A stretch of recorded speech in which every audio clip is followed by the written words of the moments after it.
is to bring down the ultimate combined fiscal deficit in the medium to long term to 6% of GDP. The unconditional fiscal transfers that many states are pursuing today do have a very useful short-term role. They put cash in the hands of the public, raises disposable income, and increases spending power, no doubt.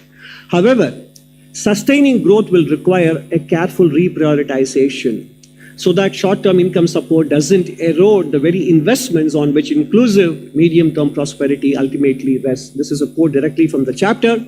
And therefore, any fiscal indiscipline at the state level is also lately casting a shadow on the sovereign borrowing cost. The 10-year bond yield is 6.7%, and a similarly rated Indonesian 10-year bond yield is 6.3%. And therefore, since India has gotten into the bond indices globally, those investors look at the general government deficit and not just the union government deficit. That is why I think it's important that states also begin to walk on the path of fiscal prudence and consolidation in the years to come. The other priority is agriculture. In fact, in the global environment that we are getting into, all three engines of the economy, agriculture, manufacturing, services, have to fire together. And they are doing that in allied areas. Livestock and fishing and agriculture have grown at more than 6 and 7% in the last 5 years. Traditional crops can match them. If they do so, agricultural GVA will be much faster than what we are experiencing, around 3 to 4% today. And the chapter goes into what are the various steps we can take, starting from rebalancing the fertilizer consumption, looking at rice and wheat procurement to encourage crop diversification for the sake of nutrition, for the sake of soil fertility, for the sake of water tables, etc. We can take a look at how we can, through policies, encourage crop diversification. So these are all the important issues we need to address to get the overall gross value addition up in agricultural sector. From agriculture, naturally, we move on to food. And this is from the National Family Health Survey 4. The 5 will be released soon, I think.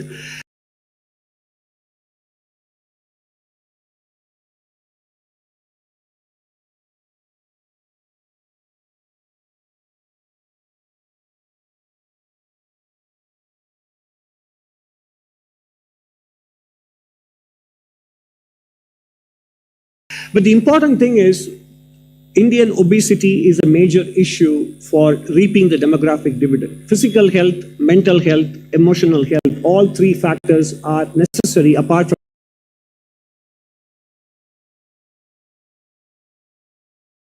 from skilling and education for the country to be able to reap the demographic dividend.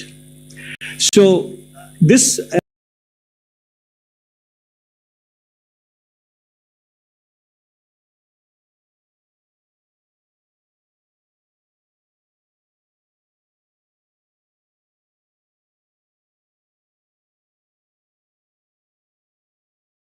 economic survey. While in the last 2 surveys we have focused much more on mental health, this time we also focus on the physical health aspect. And one early and easy step that the private sector can take is to allow food labeling to reflect the risks of what people are consuming. So compared to other countries in the region and globally, Indian food labeling can improve so that people can make conscious choices in what they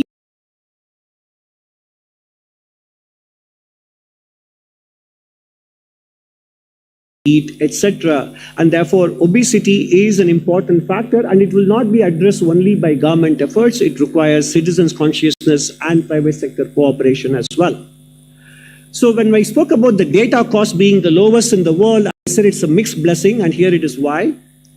Compulsive scrolling and social comparison is linked to anxiety and depressive symptoms, and we have been covering it in the previous 2 economic surveys, and we continue to do so. But we are very happy to note that Andhra Pradesh government is contemplating restricting social media for children under 16, so is the Goan government, etc. But it is again a matter of policy and conscious choices to be made by citizens themselves, because exposure to screen time, sedentary lifestyle, ultra-processed food consumption increase the risk of anxiety and suicidal thoughts significantly among our adolescents and also in the people in the early working age population as well. And this is a silent scourge, and we need to fix that if we are going to achieve our long-term growth aspirations. Education and skilling is slightly more familiar turf for all of us, but even here, the news is encouraging. A lot of us are concerned about how we will fare in the AI era. The good news is that employers actually still value soft skills, engagement, self-efficacy, working with others, adaptability, and management skills matter a lot more than technological skills. But it's important, therefore, also to prepare our youth to look at areas which are not necessarily university education driven, but could be vocational and professional skills. In other words, we have to make vocational and technical and professional skills more fashionable and respectable than we have been doing so far. And this too is a combined initiative of the industry, the private sector, households, and the government, and not just a policy matter alone. If you look at the areas which are immune to AI diffusion, these are elder care and nursing, culinary arts, advanced tool and die specialization, early special needs education, public health outreach,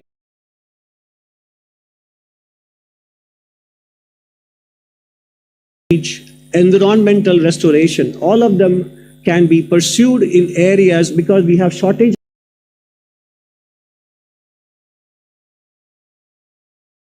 of skilled personnel in these areas, and they're also resistant to the diffusion of AI in terms of future employment and income earning prospects. The last economic survey had a special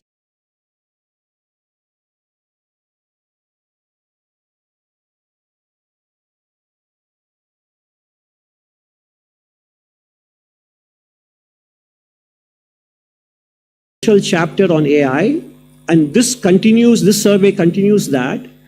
And the issues are with respect to the following that this chapter covers: the data center resource consumption, whether it is power or water or land, the kind of financial requirements for the large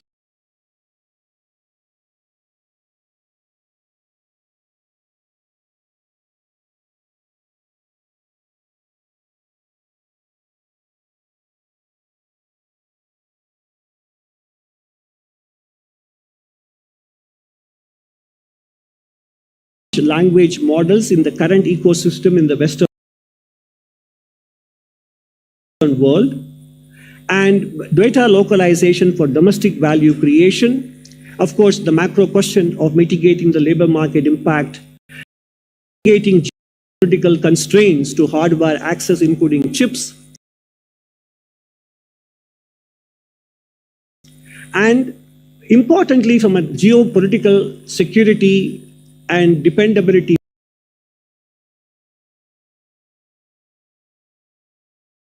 perspective, can we continue to depend on foreign models for use in public administration and critical sectors? Of course, the government is already making its position very clear.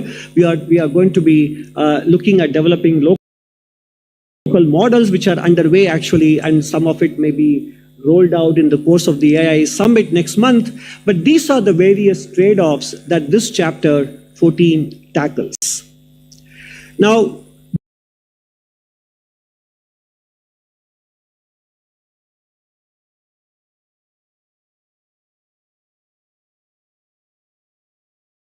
this is another issue which we have been flagging in the last few economic surveys. India is committed to net zero by 2070.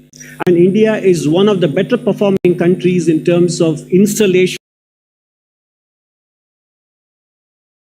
of solar and wind power in the world. At the same time, if we have to become more pervasive as a share of overall energy generation, if renewable energy were to become a significant part of the energy picture, we need to understand the ramifications. The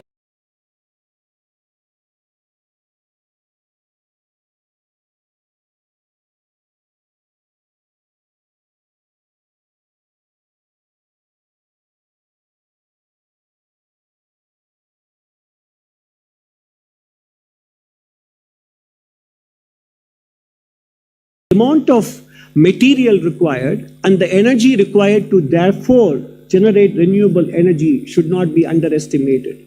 We should go into it with open eyes, and that is what the screen shows you. It's self-explanatory. Therefore, this chapter, like in the previous occasions, does focus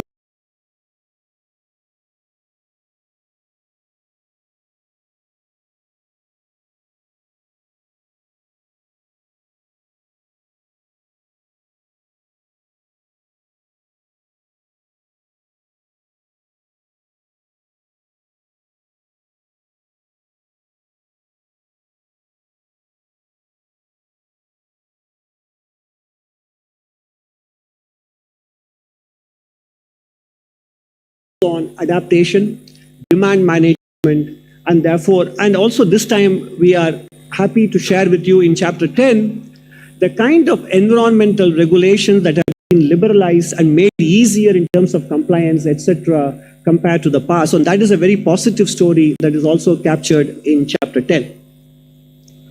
The special essay this time is on urbanization, apart from the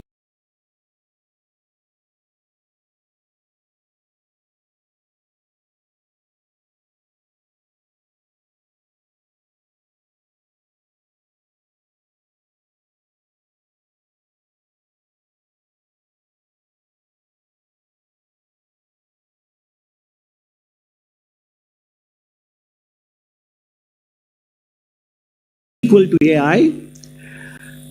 In Indian cities, we face a multiplicity of challenges. One is the low floor space index and floor area ratio. Mobility is a challenge because last mile connectivity is still missing, although metro rail network has expanded significantly in the last 10 to 11 years. Solid waste management and waste disposal are still important issues with growing population and growing cities, and governance is dispersed among multiple agencies. But looking at this chapter, if you read it carefully, you will understand that getting urbanization right is not just, once again, as in the case of healthy food consumption or social media usage,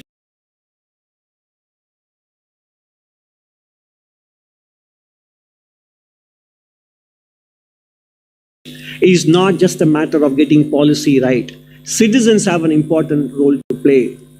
We behave very differently in metro stations and we behave very differently above the surface. And why is that case? Why is it so?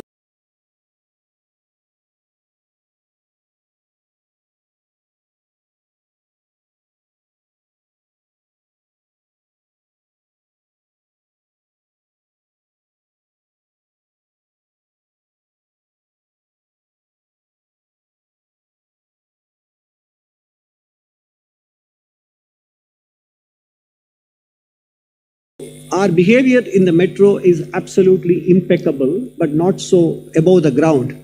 So, why does it happen, and what can be done to make sure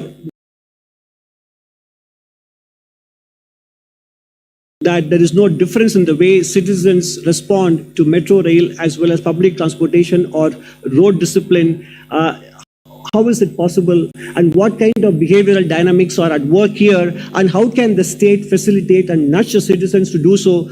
These kinds of interesting issues are explored in chapter 15, along with a discussion of some specific experiments going on in different parts of the country, which actually point the way forward for the rest of the country as well.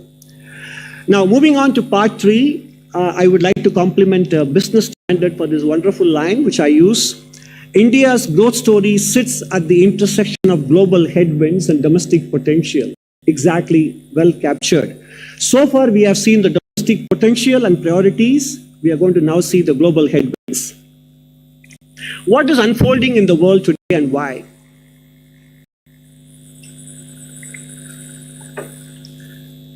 If you look at the 5 bright pink boxes, this fund manager has predicted it in 2020 that the world will face populism, trade wars, financial repression, military conflicts, and negative real yields.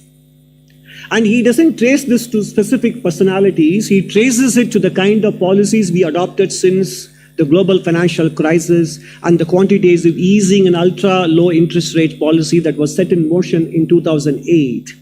So in other words, personalities are not the reason why the world is today looking at trade wars, military conflicts, and populism with negative real yields and financial repression to follow. These are products of choices that were made some 15 to 18 years ago, and therefore the train has already left the station with respect to these consequences, and they will be with us for the next 5 to 10 years as well. And that is something we need to take as given when we look at our own policy options and priorities. Therefore, geopolitical tensions are inevitable, and they have led to decadal level highs in global economic uncertainty.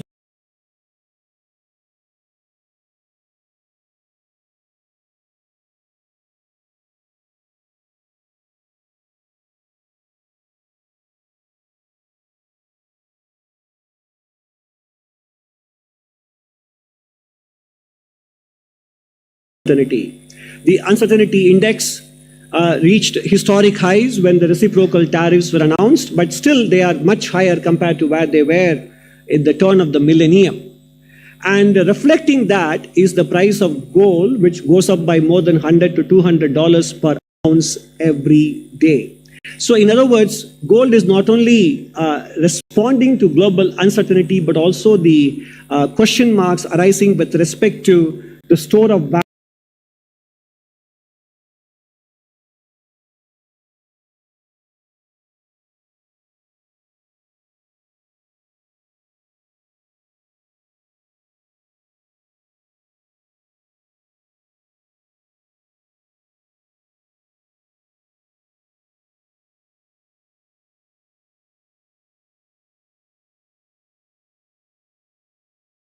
value of fiat currencies around the world. So therefore, what is going to become in this era of easy money?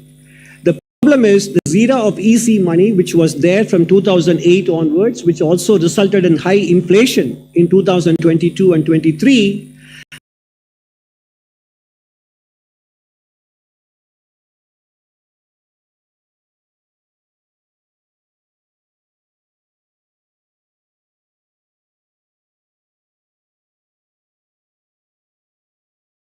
has resulted in a very expensive stock market, almost reaching the highs before the tech bubble burst in March 2000.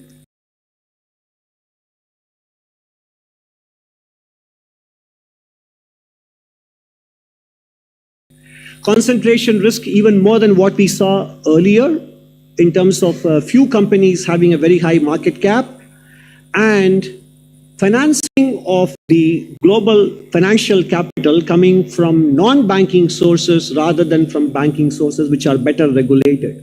And if you look at the circular financing that characterizes many of the AI-related investments, you will understand that this can be a sort of a trigger to unravel the global finances. Therefore, we look at three possible scenarios for 2026 and maybe somewhere in 2027. It's very difficult to be precise about the timing. Scenario one, business as usual in 2025, continuing this year, but with less security and more fragility, and we attach a 40 to 45% probability to that. It is disorder, but managed disorder.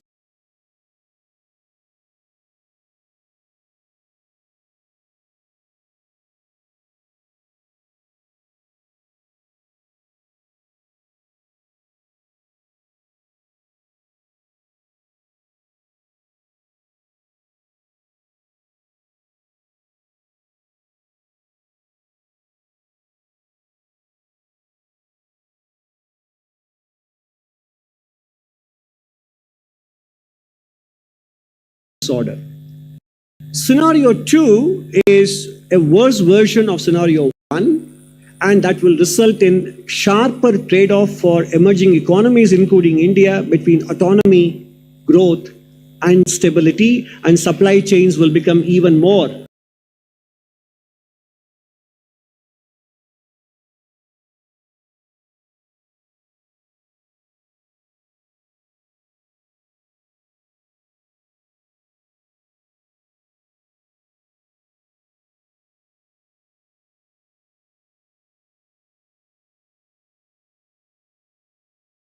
politicized.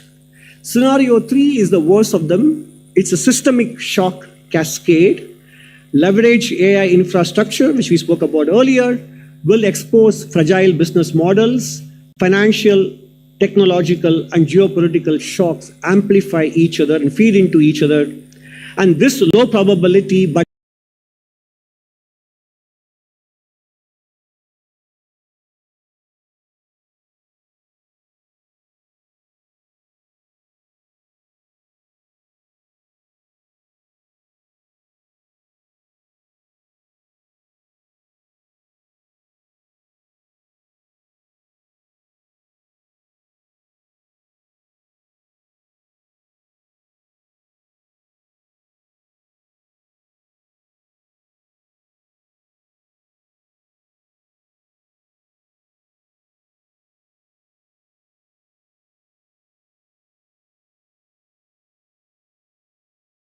high impact outcome will have macro risks even exceeding those that we saw in the wake of 2008.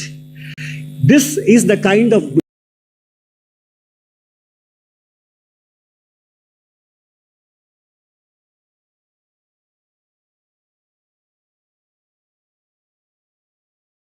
world scenario that we are facing.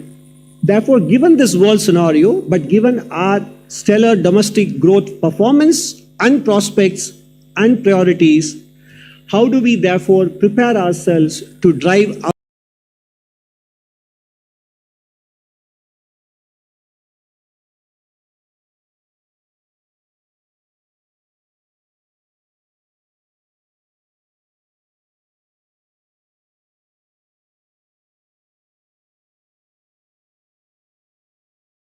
our development Viksit Bharat agenda, and that is section 4. Why Swadeshi matters?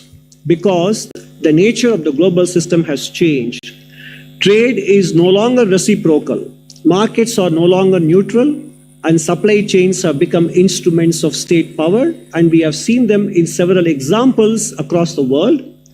And therefore, Swadeshi is a legitimate policy instrument in such a world. Countries have to take care of their priorities, and therefore we should not be squeamish about swearing by Swadeshi in this environment.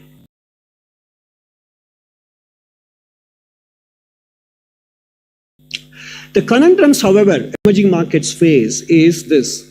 There is going to be a resource crunch, which is reflected in the price of copper. And in the last 1 week, even crude oil prices have begun to firm. So we need to create buffers, whether it is fertilizer, base metals, crude oil, pharmaceutical ingredients. We need to have buffers because supply chains can be disrupted at any point in time, as we saw in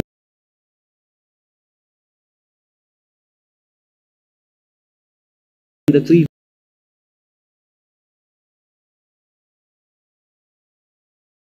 global scenarios. And the other thing, apart from building up buffers, which we need to import in many cases, we also have to appreciate that as the economy grows, per capita income rises, imports will inevitably rise. This is a given. This chart here shows you China's per capita income growth going from nothing to $12,000.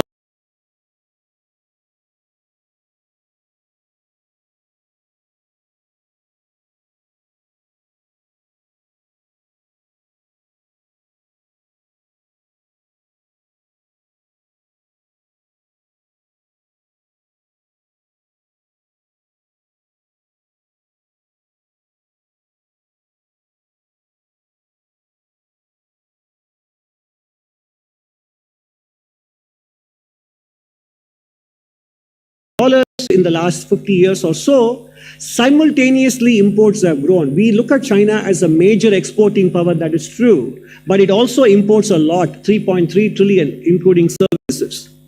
So similarly, India going from $2,500 per capita to $20,000 per capita in the next 25 years will also see its imports rise. Therefore, means we have to export or attract capital to pay for it.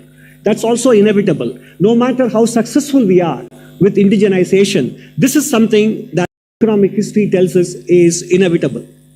And therefore, currency depreciation that we are witnessing today isn't something unique